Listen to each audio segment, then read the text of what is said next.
Hello students, in today's lecture we are going to see simple past tense. Simple past tense हम कहाँ use करते हैं? भूतकाल में जो क्रियाएं समाप्त हो गई उन्हें बताने के लिए। कोई भी क्रिया जो भूतकाल में समाप्त हो गई उसे बताने के लिए हम सिंपल पास्ट टेंस का यूज़ करते हैं। जैसे मैंने दरवाज़ा बंद किया था, है ना, मैं स्कूल गया था, सर ने इंग्लिश पढ़ाई, पापा ने पैसे कमाए, है ना, मैंने आपको हेल्प की। तो किया था थे थी ऐसे सेंटेंसेस आते हो या फिर किया था या किए थे ऐसे सेंटेंसेस आते हो, उसका हम इंग्लिश हम करते हैं किसकी हेल्प से? सिंपल पास्ट टेंस की हेल्प से। बहुत सिंपल है।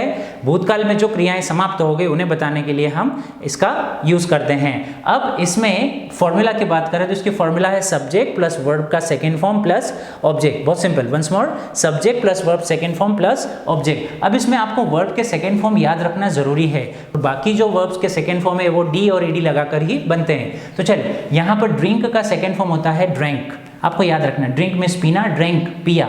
सिंग गाना, सेंग गाया। गो जाना, वेंट गया। टेक लेना, टुक लिया। गिव देना, गेव दिया। टीच पढ़ाना, टॉट पढ़ाया। सेंड भेजना, सेंट भेजा। सिट बैठना, सेट बैठा। तो ये सेकेंड फॉर्म आप लोगों को क्या करना पड़ेगा? लर्न करना पड़ेगा in order to learn simple past tense. तो चलिए, इसकी फॉर्मूला है subject plus verb second form plus object. तो चलिए, मैंने पानी पिया, तो आप कैसे बोलेंगे? मैंने मतलब आई, वर्ब का सेकेंड फॉर्म, पीना मीन्स ड्रिंक, इसका सेकेंड फॉर्म हो जाता है ड्रिंक, वाटर। अब बहुत सारे स्टूडेंट्स ऐसा करते हैं, अ वाटर लगाते हैं। पानी के आगे कोई भी आर्टिकल नहीं लगता है। क्यों नहीं लगता है? क्योंकि हम पानी को गिन नहीं सकते। पानी को गिन नहीं सकते। कैसे? हम काउंटिंग में गिन नहीं सकते। जैसे हम ऐसा नहीं बोलते हैं कि मुझे 1 पानी देना है, मुझे 2 पानी देना है, मुझे 10 पानी देना। हम ऐसा नहीं बोलते। हम ऐसा बोलते हैं मुझे 1 गिलास पानी देना या फिर मुझे 1 लीटर पानी देना। हम उसको जत्थे में यानी कि क्वांटिटी में नापते हैं, इसलिए इसके आगे कोई भी आर्टिकल नहीं लगेगा, यानी कि ए और एन आर्टिकल नहीं लगेगा। ठीक है, तो कभी भी गलती से हम ऐसा नहीं लिख सकते आई ड्रिंक ए वाटर। ठीक है, तो हमें लिखना पड़ेगा आई ड्रिंक वाटर। क्यों? क्योंकि हम इसे गिन नहीं सकते हैं। नेक्स्ट, मैंने गाना गाया, तो चलिए क्या होगा? I sang a song. Simple. मैं स्कूल गया था, आई वेंट टू स्कूल। मैंने गिफ्ट ली, कैसे बोलेंगे? I took a gift, I took a gift. मैंने उसे गिफ्ट दी, I gave him a gift, अथवा आई गिफ्टेड हिम, दोनों ही चलेंगे, बट सही कौन सा है? I gifted him. Okay, sir ने इंग्लिश पढ़ाई, सर टॉट इंग्लिश। मैंने लेटर भेजा, I sent a letter. Okay, मैं रूम में बैठा था, आई सेट इन रूम। तो इन एग्जाम्पल से आपको समझ में आया होगा कि हम सिंपल पास्ट में सेंटेंस मेकिंग कैसे करते हैं। आपको क्या करना चाहिए? कल के दिन में आपने जो भी एक्टिविटी करी उसका एक स्टोरी करना चाहिए, बनाना चाहिए और इन पर से सेंटेंसेस बनाना चाहिए। कैसे? जैसे मैं कल सुबह 6 बजे उठा था, फिर मैं नहाया, फिर मैंने नाश्ता किया, फिर मैंने स्कूल के लिए तैयारी की, फिर मैं स्कूल गया, फिर मैंने 11 से 5 स्कूल में पढ़ाई करी। ठीक है, तो ऐसे आप एक स्टोरी हिंदी में बनाइए और उसके बाद में कुछ वर्ब्स लेकर इस पर से इंग्लिश में सेंटेंसेस अपने आप से बनाइए। आप जितना चिंतन करेंगे इंग्लिश में, है ना, आप आराम से बैठें कुर्सी में और जितना आप इंग्लिश में चिंतन करेंगे, सेंटेंस मेकिंग मन में करेंगे, थोड़ा सा लाउडली टंग को प्रैक्टिस करवाएंगे, उतना ही इंग्लिश आपके लिए सरल होगा। इंग्लिश सीखने के लिए कोई शॉर्टकट नहीं है, केवल और केवल आपको करना है प्रैक्टिस। अगर आपने प्रैक्टिस की और अगर आपका लेवल अच्छा नहीं भी है तो भी आपका लेवल अच्छा हो सकता है। तो आप ये सारी चीज़ें करके अपना लेवल जो है इंग्लिश का अच्छा कर सकते हैं। तो मैंने आपको बताया कि आप स्टोरी मेकिंग कर सकते हैं और उस पर से सेंटेंसेस सोच के बना सकते हैं। कैसे? जैसे I got up at 6 o'clock in the morning, then I took a shower, then I got ready for school, then I had my breakfast, then I studied from 11 o'clock to 5 o'clock in school, then I returned from school, then I played for some time, मैंने कुछ समय के लिए मैं खेला। तो इस तरीके से आप स्टोरी बनाइए और स्टोरी बना के उसका चिंतन करिए, सेंटेंस मेकिंग करिए, तो ये टेंस पर अच्छे से आपकी कमांड हो जाएगी। तो हमने बताया आपको इसमें वर्ब का कौन सा फॉर्म यूज होता है? सेकेंड फॉर्म यूज होता है। तो इस पर से आपको समझ में आया होगा एफर्मेटिव सेंटेंस में हम किस तरीके से सेंटेंस मेकिंग करते हैं। अब चलते हैं नेगेटिव की ओर। नेगेटिव का मतलब हमें पता है नकारात्मक वाक्य, और इसमें हम लगाते हैं नॉट। और आपको पता है नॉट कहाँ लगता है? हेल्पिंग वर्ब के बाद। लेकिन यहाँ तो कोई हेल्पिंग वर्ब है नहीं। अगर नहीं है तो आपको हेल्पिंग वर्ब बाद में लगाना पड़ेगा, और सिंपल पास्ट टेंस में हम हेल्पिंग वर्ब लगाते हैं डिड। कौन सा हेल्पिंग वर्ब लगाते हैं? डिड। तो चलिए इसकी फॉर्मूला बनेगी subject plus did plus not plus verb plus object. Very simple. Negative है नहीं के, जैसे मैंने पानी नहीं पिया तो इसमें वर्ब का फर्स्ट फॉर्म आता है, याद रखेंगे। देखिए यहाँ पर आपने डिड यूज कर लिया है। डिड एक्चुअल में क्या है, डू का सेकेंड फॉर्म है। क्या है, डू का सेकेंड फॉर्म क्या है, डिड। ऑलरेडी आपने डू का डिड कर दिया है, यानी कि सेकेंड फॉर्म यूज कर लिया है, तो वर्ब का आप सेकेंड फॉर्म यूज नहीं कर पाएंगे, वर्ब का आपको फर्स्ट फॉर्म यूज करना पड़ेगा। तो चलिए, जैसे मैंने पानी नहीं पिया तो कैसे बोलेंगे, I did not drink water. I did not drink water. मैं स्कूल नहीं गया, I did not go to school. मैंने गाना नहीं गाया, I did not sing a song. Sir ने इंग्लिश नहीं पढ़ाई, sir did not teach English. मैंने दरवाज़ा नहीं खोला, I did not open the door. मैंने उससे हेल्प नहीं की, I did not help him. मैंने पंखा चालू नहीं किया, आई did not switch on the fan. मैंने मेरा काम नहीं किया, आई did not do my work. अच्छा, ये जो डिड नॉट है इसका शॉर्ट फॉर्म होता है डिडंट। क्या शॉर्ट फॉर्म होता है, डिडंट। लेकिन इसको हमें बोलना चाहिए डिंट। क्या बोलना चाहिए, डिंट। डिडंट नहीं बोलना चाहिए, ये जो डी है ये साइलेंट हो जाएगा, हम बोलेंगे didn't. I didn't do this work, मैंने ये काम नहीं किया। आई डिडंट हर्ट यू, मैंने आपको हर्ट नहीं किया। I didn't switch on the fan, मैंने पंखा चालू नहीं किया। आई डिडंट सिट हियर, मैं यहाँ नहीं बैठा। तो ऐसे सेंटेंसेस को हम लोग शॉर्ट में भी बोल सकते हैं, और नेटिव स्पीकर्स जो होते हैं जिसकी लैंग्वेज इंग्लिश है उसको हम बोलते हैं, जिसकी मदर टंग इंग्लिश है उसको बोलते हैं हम नेटिव स्पीकर्स। और जो नेटिव स्पीकर्स होते हैं वो नॉर्मली इस तरीके से शॉर्ट फॉर्म्स का यूज़ करते हैं। They don't say didn't. Normally हम इंडिया में नॉर्मली क्या करते हैं, we use didn't. I didn't do this work, didn't नहीं, I didn't do this work, I didn't sit here, I didn't help you, I didn't earn money for my future. Okay, तो इस तरीके से हम इसकी प्रैक्टिस, कुछ verbs लेकर हम इसकी प्रैक्टिस कर सकते हैं। अब हम चलते हैं इंटरोगेटिव सेंटेंसेस की ओर। इंटरोगेटिव का मतलब होता है प्रश्नवाचक, और प्रश्नवाचक में हम लगाते हैं हेल्पिंग वर्ब सबसे फर्स्ट पोजीशन पे। तो यहाँ पर हेल्पिंग वर्ब कौन सा यूज करते हैं हम, सिंपल पास्ट में डिड। तो इसकी फॉर्मूला होगी did plus subject plus verb plus object. मुझे बताइए यहाँ पर हम वर्ब का सेकेंड फॉर्म यूज कर सकते हैं, नहीं कर सकते। क्यों, क्योंकि आपने डू का डिड ऑलरेडी यूज कर लिया है, सेकेंड फॉर्म यूज कर लिया है, तो केवल एक सेंटेंस में केवल एक ही पास्ट फॉर्म यूज किया जा सकता है। तो चलिए, क्या आपने गाना गाया, तो आप क्या बोलेंगे, आपने मतलब did, sorry you, did, you के साथ में क्या लगता है, did you sing a song. क्या आप स्कूल गए थे, did you go to school. क्या सर ने इंग्लिश पढ़ाई थी, डिड सर टीच इंग्लिश। क्या आपने दरवाज़ा खोला था, did you open the door. क्या आपने मोबाइल चलाया था, did you operate a mobile. क्या आपने उसे हर्ट किया, डिड यू हर्ट हिम। क्या आपने पंखा चालू किया, did you switch on the fan. क्या आप रूम में बैठे थे, did you sit in room. तो इन एग्जाम्पल से आपको ये भी समझ में आया होगा कि इंटरोगेटिव सेंटेंसेस हम लोग नॉर्मली सिंपल पास्ट में कैसे बनाते हैं। देखिए, सिंपल पास्ट टेंस हम लोग दिन भर में थाउजेंड्स ऑफ टाइम यूज़ करते हैं, और भूतकाल को बताने के लिए हम लोगों को नॉर्मली सिंपल पास्ट टेंस का ही इंग्लिश में यूज़ करना चाहिए।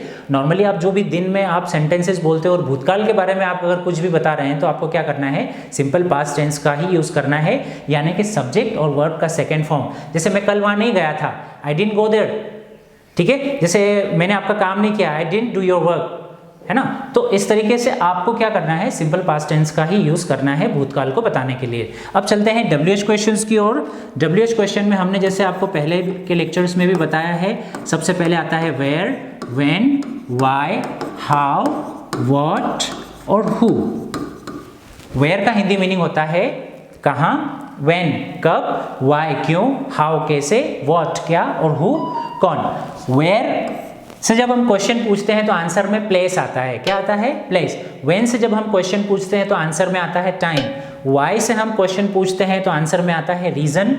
हाउ से आंसर में आता है मेथड, और व्हाट से हम आंसर में देते हैं ऑब्जेक्ट, और हु से जब हम क्वेश्चन पूछते हैं तो इसका आंसर आता है सब्जेक्ट। आप ये वीडियो अगर जल्दी हो रहा है तो आप इस वीडियो को स्लो करके भी देख सकते हैं, ठीक है। तो चलिए फिर से, हमने आपको बताया था इन WH वर्ड के बाद में इमीडिएटली आता है हेल्पिंग वर्ब। अब यहाँ पर हेल्पिंग वर्ब कौन सा यूज करते हैं सिंपल पास्ट में, डिड। उसके बाद में आएगा subject plus verb plus object plus question mark. देखिए, अगर हम इसे हाइड करें तो ये किसकी फॉर्मूला बन रही है, इंटरोगेटिव की फॉर्मूला बन रही है, ठीक है। तो चलिए, आपने एक एग्जाम्पल लेते हैं, पीना, ठीक है। इसमें भी वर्ब का फर्स्ट फॉर्म ही यूज होगा क्योंकि आपने डिड यूज कर लिया है। एक सिंपल सा एग्जाम्पल लेते हैं, ड्रिंक, पीना।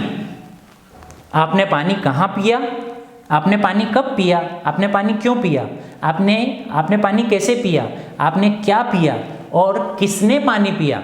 ठीक है, तो इसको आप इंग्लिश में करेंगे तो कैसे होगा, where did you drink water. Easy है, ड्रिंक वर्ब है, यहाँ पे हमने लगा दिया ड्रिंक, और आप मतलब you, where did you drink water, आपने पानी कब पिया, when did you drink water, आपने पानी क्यों पिया, why did you drink water, आपने पानी कैसे पिया, how did you drink water, what did you drink, आपने क्या पिया, और लास्ट में है हु ड्रैंक वाटर। अब आपको यहाँ पर याद रखना है कि जब हम हु से क्वेश्चन बनाएंगे ना तो इसमें डिड यूज नहीं होगा, इसमें आपको वर्ब का सेकेंड फॉर्म, सिंपल सी बात है, अगर हम डीड यूज नहीं कर रहे हैं तो वर्ब का हमें क्या करना पड़ेगा, सेकेंड फॉर्म करना पड़ेगा, क्योंकि हमें पास्ट बताना है।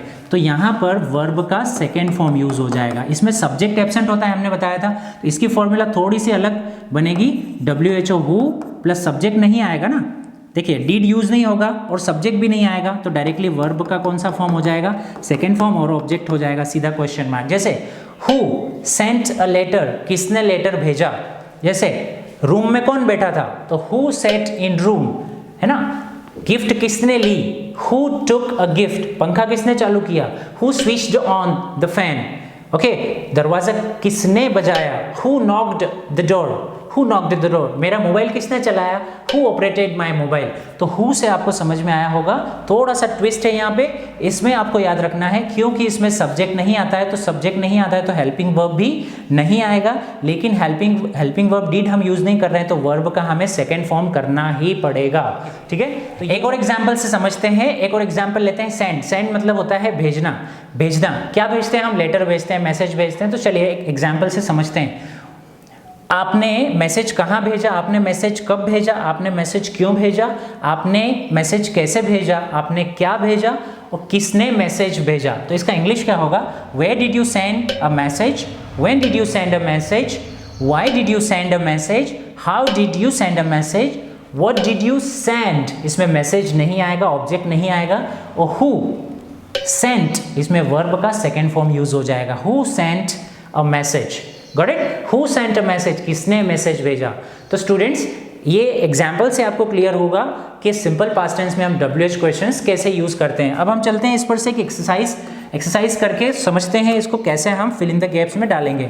नॉर्मली 10th हो, 12th हो, 11th हो, इनकी एग्जामिनेशंस में नॉर्मली इस टाइप के क्वेश्चंस पूछे जाते हैं, बट स्टूडेंट्स नॉर्मली कर नहीं पाते हैं। जिसको इस टेंस का प्रॉपर नॉलेज होगा, थॉरो नॉलेज होगा, तो वो आराम से इसको सॉल्व कर पाएगा। तो चलिए, okay, number 1, dog dash the man, okay, यहाँ पर MAN मैन होना चाहिए, बाइट, बाइट मीन्स काटना, okay, dog dash the man, bite means काटना। इसका सेकेंड फॉर्म क्या होगा, डॉग सब्जेक्ट है और वर्ब का सेकेंड फॉर्म हम लिखेंगे, तो ये वर्ब है बाइट, इसका सेकेंड फॉर्म होता है बीट, तो dog beat the man, okay, कुत्ते ने मैन को काटा। Okay, next, he dash here yesterday, yesterday से पता चला कि हम भूतकाल के बारे में, यस्टरडे मीन्स बीता हुआ कल, यस्टरडे से पता चला कि हम कल के बारे में बात कर रहे हैं। कम, कम का सेकेंड फॉर्म हो जाता है केम, तो ही तो लिखा ही हुआ है सब्जेक्ट, इसका सेकेंड फॉर्म हो जाएगा केम, तो ही केम हियर, वो यहाँ आया था कल।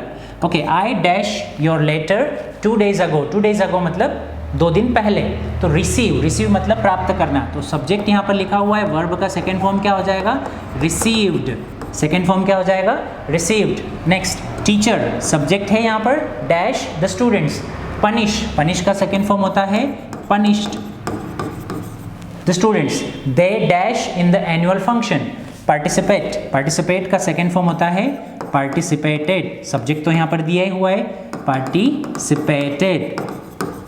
Okay, next, mother dash their children, pamper, pamper मतलब दुलार करना, लाड़ करना, तो mother pampered their children. Okay, next, she dash very well in the examination, okay, तो क्या बोलेंगे, शी परफॉर्म्ड, वर्ब का सेकेंड फॉर्म क्या होता है, performed, she performed very well in the examination. Okay, so let's move to the next slide. यहाँ पर कुछ फिल इन द गैप्स मैंने दी हुई है, स्टूडेंट्स आपको इसको अपने आप से करना है, इसके आंसर्स आपको इस वीडियो के डिस्क्रिप्शन बॉक्स में मिल जाएंगे, आप वहाँ से चेक कर सकते हो, ठीक है। ओके, और अब हम चलते हैं नेक्स्ट स्लाइड पर, दैट इज हिंदी से इंग्लिश ट्रांसलेशन। मीना ने एक मधुर गीत गाया, तो मीना सब्जेक्ट लिख दिया, वर्ब का second form, Seng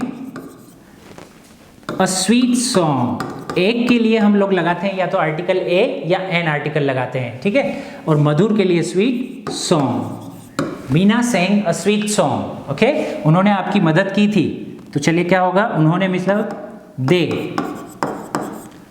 helped, second form they helped you. Simple. भाई आज काम पे गए थे, तो brother went to work today, अथवा brother went for work today, दोनों चलेगा। राम ने मेरी किताब चुराई, तो राम स्टोल, स्टील का सेकेंड फॉर्म, स्टील मीन्स चुराना, उसका सेकेंड फॉर्म होता है stole, Ram stole my book. Next, Ram school में पढ़ने गया था, तो राम